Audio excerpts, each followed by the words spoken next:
हर शख्स में एक जीनियस है, लेकिन अगर आप मछली के टैलेंट को इस बात से जज करते हैं कि वो दरख्त पे चढ़ सकती है या नहीं, तो वो फ़िश सारी ज़िंदगी अपने आप को बेवकूफ़ समझती रहेगी। ये कहा था अल्बर्ट आइंस्टाइन ने, और इसी कंसेप्ट पे लिखी गई है रॉबर्ट कियोसाकी की ये बुक, जिसकी आज हम यहाँ पर समरी देखने वाले हैं। ऑथर के मुताबिक हर शख्स के अंदर एक यूनिक टैलेंट होता है और वो उसी फील्ड में एक्सीलेंट परफॉर्मेंस दे सकता है, और अगर वो किसी दूसरी फील्ड में जाएगा भी तो वो एवरेज लाइन से आगे नहीं बढ़ पाएगा, क्योंकि वो अपने रास्ते पर ही नहीं चल रहा। इसी तरह से वो अपने आप को एक लूज़र और एवरेज पर्सन समझता रहेगा, जबकि अगर एक मछली दरख्त पर नहीं चढ़ सकती तो वो लूज़र नहीं है, क्योंकि उसकी फील्ड ये नहीं वाटर है। इस बुक में भी ऑथर ये बताना चाह रहे हैं कि पेरेंट्स अपने बच्चे के टैलेंट को जाने बिना उसे अपनी मर्जी की फील्ड में पुश कर देते हैं, इसलिए वो एक एवरेज लाइफ के सर्कल से बाहर कभी नहीं निकल सकता, क्योंकि जहाँ वो बेस्ट परफॉर्म कर सकता था वहाँ आपने उसे जाने ही नहीं दिया। और यहीं पर ऑथर एजुकेशन को पॉइंट आउट करते हैं, जो कि इस बुक का मेन थीम है कि आपके बच्चों की सक्सेस के लिए सिर्फ एकेडमिक एजुकेशन काफ़ी नहीं, बल्कि इसके साथ साथ फाइनेंशियल एजुकेशन भी कंपलसरी है। क्योंकि अगर सिर्फ स्कूल की पढ़ाई काफ़ी होती एक बेस्ट लाइफ जीने के लिए, तो अपनी पूरी लाइफ इस एजुकेशन सिस्टम में रहने वाले टीचर्स और प्रोफेसर्स दुनिया के सबसे बड़े रिच पर्सन्स होते, जबकि रियलिटी इसके बिल्कुल अपोजिट है। उनके कैरियर के ड्यूरेशन में भी और स्पेशली रिटायर होने के बाद उन्हें बहुत सारी फाइनेंशियल प्रॉब्लम्स फेस करनी पड़ती हैं। अपनी ज़रूरतें कम करो और सेविंग करो, वो सारी ज़िंदगी इस फार्मूले को अपनाते रहते हैं, क्योंकि इन प्रॉब्लम्स का सोल्यूशन थी फाइनेंशियल एजुकेशन, जो कि उनके पास होती ही नहीं। जबकि दूसरी तरफ mark Zuckerberg, Bill Gates, Steve jobs, Henry Ford, Andrew Carnegie, Thomas Edison जैसे लोग, जिन्होंने कभी स्कूल की पढ़ाई पूरी ही नहीं की थी, लेकिन उन्होंने इतनी बड़ी बड़ी बिलियन डॉलर्स कंपनीज बना दी कि बड़ी बड़ी डिग्रीज रखने वाले लोग भी उनके यहाँ जॉब करते हैं। डिफरेंस आपके सामने है। उन लोगों के पास भले ही एकेडमिक एजुकेशन की डिग्रियाँ नहीं थी, लेकिन उनके पास फाइनेंशियल एजुकेशन थी, जिसके लिए डिग्री की ज़रूरत नहीं होती। स्कूल की पढ़ाई आपको पैसा कमाना सिखाती है, पैसा बनाना कभी नहीं सिखाती। स्कूल की पढ़ाई आपको जॉब होल्डर बनाती है, जॉब क्रिएटर नहीं। स्कूल की पढ़ाई जॉब सिक्योर करने की बात करती है, फाइनेंशियल फ्रीडम की नहीं। स्कूल की पढ़ाई लाइफ की सबसे बड़ी प्रॉब्लम यानी पैसे को सॉल्व नहीं करती। अगर आप लाइफ में जस्ट सेटल होना चाहते हैं तो आपके लिए सिर्फ स्कूल की पढ़ाई काफ़ी है। जी, आपको एक अच्छी जॉब दिलवा देगी, लेकिन अगर आपके बड़े बड़े ड्रीम्स हैं, एक लग्जरी और पावरफुल लाइफ जीनेंगे, तो इस पढ़ाई के साथ फाइनेंशियल एजुकेशन ज़रूरी है, जिसका बेस्ट सोर्स है सेल्फ हेल्प बुक्स। और इसके लिए मैं आपको सजेस्ट करूंगा कि आप सबसे पहले रॉबर्ट कियोसाकी की बुक्स पढ़ें, जो कि फाइनेंशियल एजुकेशन के लिए एक बेस्ट गेन होंगी। उनकी सारी बुक्स मैंने पढ़ी हैं, और ये बुक जिसकी हम समरी देख रहे हैं ये भी उन्हीं की ही बुक है। इस बुक से 11 ऐसे लेसन्स हम देखने वाले हैं जो ये बताते हैं कि क्यों सिर्फ एकेडमिक एजुकेशन आपकी सक्सेस के लिए काफ़ी नहीं है, और कैसे इस एजुकेशन के वीक स्टूडेंट्स भी प्रैक्टिकल लाइफ में बहुत बड़ी बड़ी कामयाबियाँ हासिल कर लेते हैं, और क्या हमारी प्रैक्टिकल लाइफ पूरी तरह एकेडमिक एजुकेशन पे डिपेंडेंट है। तो इन सारे सवालों के जवाब हम अभी देखने वाले हैं। So let's begin. Lesson number 1, are schools preparing your child for the real world. Thomas Edison, one of the greatest inventor. School में टीचर्स उनको नालायक कहते थे, और शायद इसलिए वो अपने स्कूल की पढ़ाई भी पूरी नहीं कर पाए थे। और यही थॉमस एडिसन थे जिन्होंने आगे जाकर जनरल इलेक्ट्रिक नाम की फेमस कंपनी बनाई, और वहीं से उन्होंने एक्सीलेंट इन्वेंशंस की, जैसे फोनोग्राफ, मोशन पिक्चर कैमरा और इलेक्ट्रिक लाइट बल्ब, और भी बहुत सारी inventions. Albert Einstein, one of the influential scientist of the history. School के टाइम पे टीचर्स उन्हें लेज़ी कहते थे, और वो कभी अपने टीचर्स को इम्प्रेस नहीं कर पाए थे। तो ये एजुकेशन सिस्टम आपके बच्चे के अंदर के जीनियस को कभी भी प्रमोट नहीं करता, और ना ही उसे पहचान पाता है। ये पेरेंट्स का काम होता है, उन्हें अपने बच्चे के टैलेंट का पता होना चाहिए, और वो उसी के अकॉर्डिंग उसे एजुकेशन दिलवाएं। स्कूल की पढ़ाई भी ज़रूरी है, लेकिन इसके साथ साथ बच्चे के इंटरेस्ट को कभी भी इग्नोर नहीं करना चाहिए। ऑथर कहते हैं, if you give a man a fish you feed him for a day, but if you teach a man to fish you feed him for life time.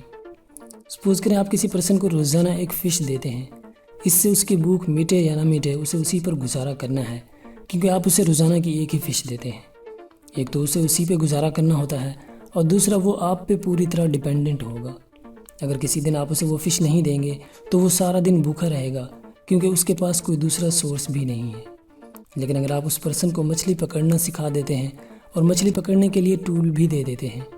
तो एक तो अब वो आप पे डिपेंडेंट नहीं रहेगा, और वो दूसरा जब चाहेगा जितना चाहेगा मछलियाँ पकड़ लेगा। यही पिक्चर है जॉब और बिजनेस फील्ड का। स्कूल आपको ये नहीं सिखाता हाउ टू फिश, स्कूल आपको सिखाता है how to get a fish. वो आपको कभी नहीं सिखाता कि आप एक अच्छा बिजनेस कैसे बना सकते हैं जिससे आप जितना चाहें पैसे कमा सकें।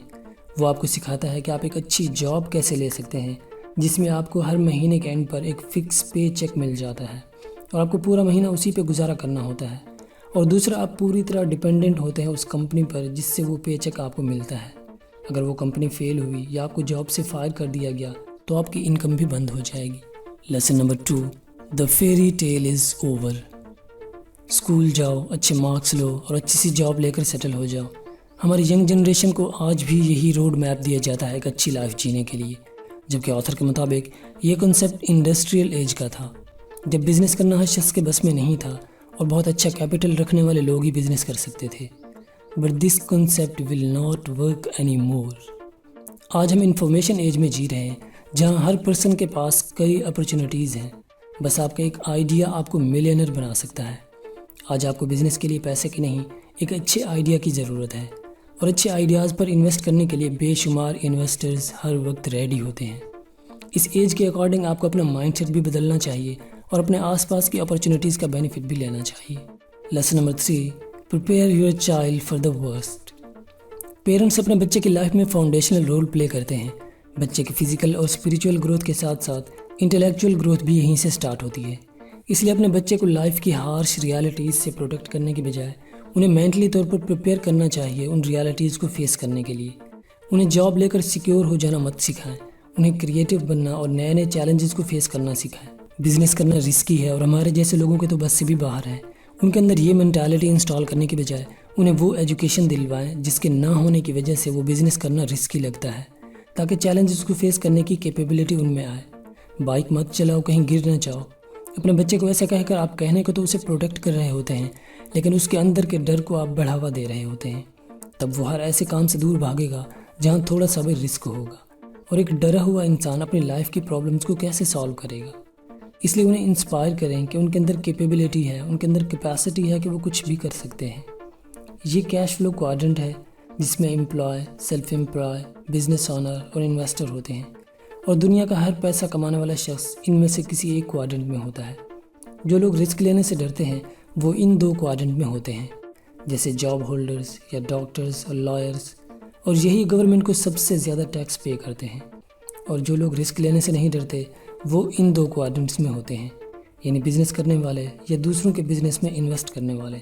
ये सबसे कम टैक्स पे करते हैं और इनकी इनकम भी अनलिमिटेड होती है, और ये खुद फ्री होते हैं, दूसरे लोग इनके लिए काम करते हैं। अब ये आपने डिसाइड करना है कि आपके ओपिनियन में कौन सा क्वाड्रेंट बेस्ट है। Lesson number 4, Windows of learning. हमारी लाइफ में 3 लर्निंग विंडोज़ होती हैं। बर्थ से लेकर 12 ईयर की एज तक फर्स्ट विंडो ऑफ लर्निंग होती है, 12 ईयर से 24 की एज तक सेकंड विंडो ऑफ लर्निंग है, और 24 से 36 की एज तक थर्ड विंडो ऑफ लर्निंग है। अब first window of learning quantum learning का पीरियड होता है, यानी हर ऐसी चीज़ जिसे बच्चा देख सकता है, टच कर सकता है, टेस्ट कर सकता है या फील कर सकता है, वो चीज़ें उसके माइंड में प्रिंट होती जाती हैं। इसमें बच्चे नई चीज़ें सीखने और करने के लिए खुद ही क्यूरियस और एक्साइटेड होते हैं। इसलिए 12 ईयर की एज तक वो इन्वायरमेंट से सीखते हैं। इसलिए इस एज में आप उन्हें वो इन्वायरमेंट प्रोवाइड करें जैसा आप उनकी लाइफ को शेप देना चाहते हैं। वो आपके बिहेवियर, आपकी एक्टिविटीज़ और आपकी बातों को नोटिस करते हैं। इसलिए बच्चों को इंटेलेक्चुअल ग्रोथ के लिए ये पीरियड बहुत ही सेंसिटिव होता है। इस पीरियड में जो उनके फंडामेंटल बिलीव्स बनते हैं वो उनकी पूरी लाइफ को डिज़ाइन करते हैं। सेकेंड विंडो ऑफ लर्निंग 12 से 24 तक रिबेलियस लर्निंग का पीरियड होता है। इस पीरियड में मोस्टली आप बच्चे को जिस काम से मना करेंगे वो उसी काम की तरफ ज़्यादा अट्रैक्ट होगा, क्योंकि इस पीरियड में वो अपनी चॉइसेस खुद लेना चाहता है। इस पीरियड में उन्हें फोर्स करने, उन्हें मना करने या डराने धमकाने के बजाय उनसे फ्रेंडशिप की तरह रिलेशन रखें। उन्हें ऑर्डर देने के बजाय सजेशन दें। हर काम के एडवांटेजेस और डिसएडवांटेजेस उन्हें बताएं और उन्हें अपने लिए बेस्ट ऑप्शन चूज़ करने का कहें। इससे वो अपने चॉइसेस खुद लेकर सेटिस्फाइड भी होंगे और रॉन्ग ट्रैक पर जाने से भी बच जाएंगे। थर्ड विंडो ऑफ लर्निंग 24 से 36 तक ये पीरियड होता है प्रोफेशनल लर्निंग का। इसमें आपके बच्चे ने अपना कैरियर बिल्ड करना होता है, रियल लाइफ चैलेंजेस को फेस करना होता है, उन्हें मैनेज करना होता है। इसमें पेरेंट्स का रोल बच्चों को इनकरेज करने के अलावा और कुछ नहीं रहता। अब इस प्रैक्टिकल और प्रोफेशनल पीरियड में आपका बच्चा उतना ही ज़्यादा कॉन्फिडेंट होगा और उसकी लाइफ उतना ही ज़्यादा स्टेबल होगी जितनी ज़्यादा अच्छी ग्रोथ हुई उसकी first and second window of learning में। इसलिए शुरू से ही बच्चे के अंदर वो वैल्यूज़ और मेंटालिटी इंस्टॉल करें जो इस प्रैक्टिकल पीरियड में उसे बेनिफिट दे, और इसमें उसे सबसे ज़्यादा हेल्प करेगी फाइनेंशियल एजुकेशन, जो कि उसकी सबसे बड़ी प्रॉब्लम पैसे को सॉल्व करने में उसकी हेल्प करेगी। Lesson number 5, content versus context. School हमेशा कंटेंट पे फोकस करता है, ना कि कॉन्टेक्स्ट पे। कंटेंट होता है स्कूल का कोर्स, वो उसी पे ही फोकस करता है। कॉन्टेक्स्ट होता है स्टूडेंट, वो इस पे फोकस नहीं करता कि स्टूडेंट की एबिलिटीज़ क्या है, उसका टैलेंट क्या है, इनके अंदर कैसी मेंटालिटी और वैल्यूज़ इंस्टॉल करनी है ताकि उन्हें रियल लाइफ के लिए प्रिपेयर किया जा सके। वो सिर्फ इस बात पे फोकस करते हैं कि कोर्स कैसे कंप्लीट करना है, जबकि रियल लाइफ में ये कोर्स आपके काम नहीं आएगा। वहाँ काम आएगी आपकी क्रिएटिविटी और आपकी वैल्यूज़। यहाँ ऑथर बात करते हैं कि इनकम 3 टाइप की होती है: ordinary income, portfolio income, passive income. अब स्कूल पैदा करता है डॉक्टर्स, लॉयर्स, इंजीनियर्स, प्रोफेसर्स। ये लोग सैलरी के लिए काम करते हैं, उनकी इनकम ऑर्डिनरी इनकम टाइप में आती है, और गवर्नमेंट ऑर्डिनरी इनकम पे ही सबसे ज़्यादा टैक्स लेती है, 40 to 60%। जबकि बिजनेसमैन की इनकम पोर्टफोलियो या पैसिव इनकम होती है, जहाँ सबसे कम टैक्स होता है और कभी ये टैक्स 0% भी होता है। इनको गवर्नमेंट टैक्स ब्रेक देती है क्योंकि वो लोगों को जॉब्स प्रोवाइड करते हैं, यानी जो काम गवर्नमेंट को करना चाहिए था वो बिजनेसमैन करते हैं, और कंट्री की इकोनॉमी पर भी इनका इम्पैक्ट होता है। अब ऑर्डिनरी इनकम जो कि जॉब करने वाले लोगों की इनकम होती है, इसके 3 डिसएडवांटेजेस हैं। एक तो ये कि ये एक लिमिट तक ही जा सकती है। दूसरा, आपको पर्सनली इसके लिए काम करना पड़ता है, आप काम करना बंद करोगे तो ये इनकम भी बंद हो जाएगी। और तीसरा, इस पे सबसे ज़्यादा टैक्स लगता है, यानी आपकी आधी सैलरी आपको मिलने से पहले ही काट ली जाती है। जबकि पैसिव इनकम जो बिजनेसमैन की इनकम होती है, इसके लिए बिजनेसमैन को पर्सनली काम भी नहीं करना पड़ता, दूसरे लोग उनके लिए काम करते हैं। और दूसरा, उनसे टैक्स कम से कम लिया जाता है। तीसरा, इस इनकम की सैलरी की तरह कोई लिमिट नहीं होती, जितने ज़्यादा लोगों को आपका बिजनेस सर्व करेगा आपकी इनकम उतनी ही ज़्यादा बढ़ती जाएगी। तो आप स्कूल की पढ़ाई भी करें, जॉब भी करें, लेकिन पार्ट टाइम बिजनेस ज़रूर करें, और जब बिजनेस इतना अच्छा स्टैंड ले ले और जॉब की ज़रूरत ना रहे तो जॉब छोड़ दें, ताकि फ्यूचर में अपनी फैमिली को एक अच्छी लाइफ देने के लिए ना तो आपको कभी लोन लेना पड़े और ना ही ज़रूरतों से पैसे कट करके सेविंग करने की नौबत है। Lesson number 6, there is a third side of coin. Author कहते हैं स्कूल सिस्टम हमें ये बताता है कि हमारी लाइफ लीनियर है, यानी आपके पास लाइफ में एक पॉइंट से दूसरे पॉइंट तक जाने के लिए सिर्फ एक ही रास्ता होता है, यानी सक्सेस तक जाने का रास्ता सिर्फ एकेडमिक एजुकेशन है। लाइफ में हमेशा कई ऑप्शंस में से एक ही सही होता है, यानी ये राइट और रॉन्ग की मेंटालिटी हमारे अंदर इंस्टॉल करते हैं। यहाँ मिस्टेक करना एक डल स्टूडेंट की निशानी समझा जाता है। यहाँ ग्रेड्स को सबसे ज़्यादा इंपॉर्टेंस दी जाती है, ना कि स्टूडेंट की वैल्यूज़ को। और यहाँ हमें बताया जाता है कि एक कॉइन की 2 ही साइड्स होती हैं, सक्सेस और फेलियर, जबकि प्रैक्टिकल लाइफ में सक्सेस रियलिटीज़ इसके बिल्कुल अगेंस्ट हैं। ऑथर कहते हैं प्रैक्टिकल लाइफ कभी लीनियर नहीं होती, बल्कि एक वेव की तरह इसमें अप एंड डाउन्स होते हैं, और एक पॉइंट से दूसरे पॉइंट तक जाने के लिए कई रास्ते होते हैं। एक रास्ता अगर आपके लिए बंद हो जाए तो हिम्मत हार कर बैठ जाने की बजाय आप दूसरे रास्ते पर चल पड़ते हैं। यहाँ एक ही ऑप्शन ठीक नहीं होता, बल्कि आपके पास बेस्ट, एवरेज और नॉर्मल सभी ऑप्शन होते हैं और सभी ठीक होते हैं। यहाँ मिस्टेक आपके डल होने या फेलियर होने का साइन नहीं होता, बल्कि यहाँ आप मिस्टेक से सीखते हैं, एक्सपीरियंस गेन करते हैं और मोर कॉन्फिडेंट होकर वही काम फिर से ट्राई करते हैं। ये एक फैक्ट माना जाता है कि हर सक्सेसफुल बिजनेसमैन पहले 2 से 3 बिजनेसेस में ज़रूर फेल हो चुका होता है। यहाँ कॉइन की 2 साइड यानी हेड और टेल के अलावा तीसरी साइड भी होती है, एज ऑफ द कॉइन। और एक सक्सेसफुल और जीनियस पर्सन हमेशा कॉइन के इसी एज पर होता है। यहाँ से वो दोनों साइड्स की अपॉर्चुनिटीज़ को देखता है और अपने लिए बेस्ट ऑप्शन को चूज़ करता है। तो आप खुद देख लें कि रियल लाइफ और एकेडमिक एजुकेशन के कॉन्सेप्ट्स में कितना बड़ा डिफरेंस है। इसलिए प्रैक्टिकल लाइफ में एक्स्ट्रा ऑर्डिनरी सक्सेस के लिए आप इस एजुकेशन पर पूरी तरह रिलाई नहीं कर सकते। Lesson number 7, who is paying more tax to government. 2013 में जब अमेरिका में इलेक्शन हो रहे थे तो इन इलेक्शंस में मेन 2 कैंडिडेट्स थे, प्रेसिडेंट ओबामा और मिट रोमनी। प्रेसिडेंट ओबामा ने प्रॉमिस किया कि मैं रिच लोगों पर ज़्यादा टैक्सेस लगाऊंगा ताकि पैसे का फ्लो मिडिल क्लास और पुअर लोगों की तरफ हो। वो इलेक्शन जीत गए और उन्होंने टैक्स बढ़ाए भी, और इस पर मिडिल क्लास लोग खुश भी हुए, क्योंकि वो ये नहीं जानते कि गवर्नमेंट सबसे ज़्यादा टैक्स मिडिल क्लास लोगों से ही लेती है, क्योंकि अगर रिच लोगों पर टैक्स बढ़ाए जाएंगे तो वो अपना बिजनेस वहाँ से किसी दूसरे कम टैक्स वाले कंट्री में शिफ्ट कर देंगे और इस तरह से मुल्क की इकानमी पर बहुत बुरा इम्पैक्ट होगा और गवर्नमेंट इस बात को अच्छे से जानती है। और बिजनेसेस बंद होने की वजह से या कम होने से अनएम्प्लॉयमेंट में इजाफा होता है, लोगों की जॉब्स चली जाती हैं और पॉवर्टी लेवल बढ़ जाता है। इसलिए वो रिच लोगों को हमेशा टैक्स ब्रेक देते हैं ताकि वो अपने बिजनेस को एक्सपैंड कर सकें और लोगों के लिए और ज़्यादा जॉब्स क्रिएट हों। इनकम की 3 टाइप्स यानी ऑर्डिनरी इनकम, पोर्टफोलियो इनकम और पैसिव इनकम हम पहले डिस्कस कर चुके हैं और हम ये भी देख चुके हैं कि गवर्नमेंट का इनकम टैक्स सबसे ज़्यादा पहली 2 टाइप के इनकम पर होता है, यानी ऑर्डिनरी इनकम और पोर्टफोलियो इनकम। और पुअर और मिडिल क्लास लोगों की इनकम भी या तो ऑर्डिनरी इनकम होती है जैसे सैलरी, या पोर्टफोलियो होती है जैसे स्टॉक्स, बॉन्ड्स, म्यूचुअल फंड्स या बैंक सेविंग। और सबसे कम टैक्स होता है पैसिव इनकम पे, जो कि कभी ज़ीरो भी होता है, और ये बिजनेसमैन और इन्वेस्टर्स की इनकम होती है, यानी रिच लोगों की। तो अगर मिडिल क्लास लोगों को ये पता होता कि टैक्स बढ़ाने पर ज़्यादा टैक्सेस खुद उन्हें ही पे करने पड़ेंगे तो वो प्रेसिडेंट ओबामा को कभी वोट ना देते। तो स्कूल की पढ़ाई जो आपको जॉब लेना सिखाती है, तो आपकी इनकम भी पहली 2 टाइप की इनकम में से बन जाती है। इसलिए आपकी सैलरी मिलने से पहले ही 40 to 60% टैक्स आपकी इनकम से कट चुका होता है। जबकि फाइनेंशियल एजुकेशन रखने वाले बिजनेसमैन, उनका सारा पैसा सेफ रहता है। तो आप खुद सोच लें कि आप किस साइड पर जा रहे हैं। Lesson number 8, bankers never ask for your report card. Author Robert Kiyosaki चूँकि खुद एक बिजनेसमैन है, इसलिए वो कहते हैं कि मैं जब भी अपने किसी नए प्रोजेक्ट पे काम करने के लिए बैंक से इंटरेस्ट पे पैसे लेने जाता हूँ, जो कि हर बिजनेसमैन करता है, तो बैंक मुझे कभी ये नहीं कहता कि अपनी एकेडमिक एजुकेशन के सर्टिफिकेट या रिजल्ट कार्ड दिखाओ, बल्कि वो मेरी फाइनेंशियल स्टेटमेंट देखते हैं, मेरा बिजनेस रिकॉर्ड देखते हैं और उसकी बेस पर मुझे इन्वेस्ट करने के लिए पैसे देते हैं। क्योंकि बैंक आपकी एकेडमिक इंटेलिजेंस में कोई इंटरेस्ट नहीं रखता, वो आपकी फाइनेंशियल इंटेलिजेंस में इंटरेस्टेड है, क्योंकि वो अपने पैसे हमेशा सेफ जगह पे इन्वेस्ट करना चाहते हैं। तो अगर आप फाइनेंशियली स्मार्ट होंगे, पैसे और बिजनेस को अच्छे से मैनेज करना जानते होंगे और आपका फाइनेंशियल रिकॉर्ड जितना ज़्यादा अच्छा होगा, वो आपको उतना ही ज़्यादा पैसे देने के लिए तैयार हो जाएंगे। क्योंकि आप सेविंग करके कभी भी बड़े बिजनेसमैन नहीं बन सकते। सभी बिजनेस ऑनर्स इन्वेस्टर्स से ही पैसे लेकर बिजनेस करते हैं।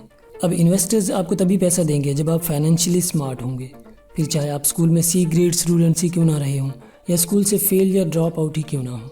अब प्रैक्टिकल लाइफ में किस एजुकेशन की कितना पावर और नीड है आप खुद देख लें। Lesson number 9, use debt to be rich. Author चूँकि खुद रियल एस्टेट के बिजनेस करते हैं और उनकी सबसे ज़्यादा इन्वेस्टमेंट रियल एस्टेट में ही है, तो ऑथर कहते हैं कि मैं जो भी प्रॉपर्टी ख़रीदता हूँ बैंक से कर्ज लेकर ख़रीदता हूँ। इस प्रॉपर्टी को रेंट पे दे देता हूँ, वहाँ से जो हर महीने का रेंट मिलता है उससे बैंक से लिए हुए लोन के हर महीने की इंस्टॉलमेंट भी देता जाता हूँ और रेंट के बाकी के पैसे मेरे पास बच जाते हैं। तो बैंक का लोन भी हर महीने पे हो रहा है और मुझे भी उस प्रॉपर्टी से कैश फ्लो मिल रहा होता है।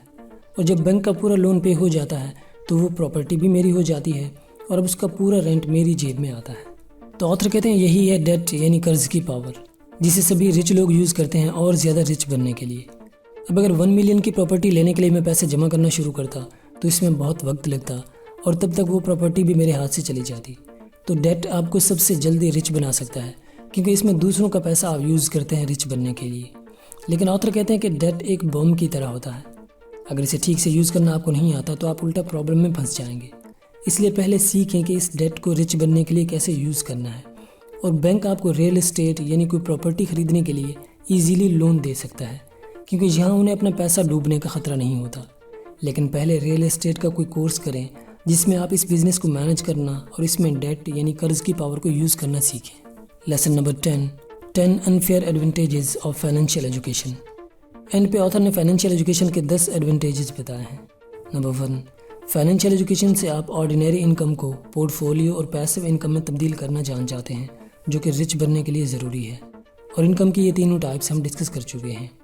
नंबर 2, आप सैलरी लेने वाले नहीं सैलरी देने वाले बन जाते हैं, यानी जब आप अपने बिजनेस के लिए लोगों को हायर करते हैं। नंबर 3, आप बिजनेस करते हैं तो आप कम से कम टैक्स पे करते हैं गवर्नमेंट को। नंबर 4, आप डेट की पावर को यूज़ करते हैं रिच बनने के लिए। नंबर 5, अपने खर्चे कम करने की बजाय अपने इनकम को बढ़ा सकते हैं। नंबर 6, आपका इमोशनल इंटेलिजेंस बढ़ता जाता है और आप मेंटली और ज़्यादा स्मार्ट होते जाते हैं। नंबर 7, आप रिच बनने के लिए स्लो ट्रैक को छोड़कर फास्ट ट्रैक पे आ जाते हैं। नंबर 8, आप कॉरपोरेशन का यूज़ करके अपने सारे एसेट्स को प्रोटेक्ट कर सकते हैं। नंबर 9, आप एक अच्छा बिजनेस बना देते हैं तो आपको सारी ज़िंदगी सैलरी के लिए काम करने की ज़रूरत नहीं रहती। आप अपनी लाइफ और अपनी फैमिली को टाइम दे सकते हैं। नंबर 10, आपका एक्सपीरियंस जितना ज़्यादा बढ़ता जाता है आप उतना ही ज़्यादा कॉन्फिडेंट होते हैं कोई भी दूसरा बिजनेस करने के लिए। तो ये सारे एडवांटेजेस आप तभी ले सकते हैं जब आप फाइनेंशियल एजुकेशन गेन करते हैं और फिर अपनी फाइनेंशियल एजुकेशन को प्रैक्टिकल लाइफ में इम्प्लीमेंट करते हैं। दोस्तों, अगर वीडियो आपको काम की लगी तो इसे लाइक और अपने फ्रेंड्स को शेयर कर दें, और अगर फ्यूचर में आप ऐसी नॉलेजेबल और सेल्फ इम्प्रूवमेंट वीडियोज़ मिस नहीं करना चाहते तो इस चैनल को सब्सक्राइब कर लीजिए। Thank you so much.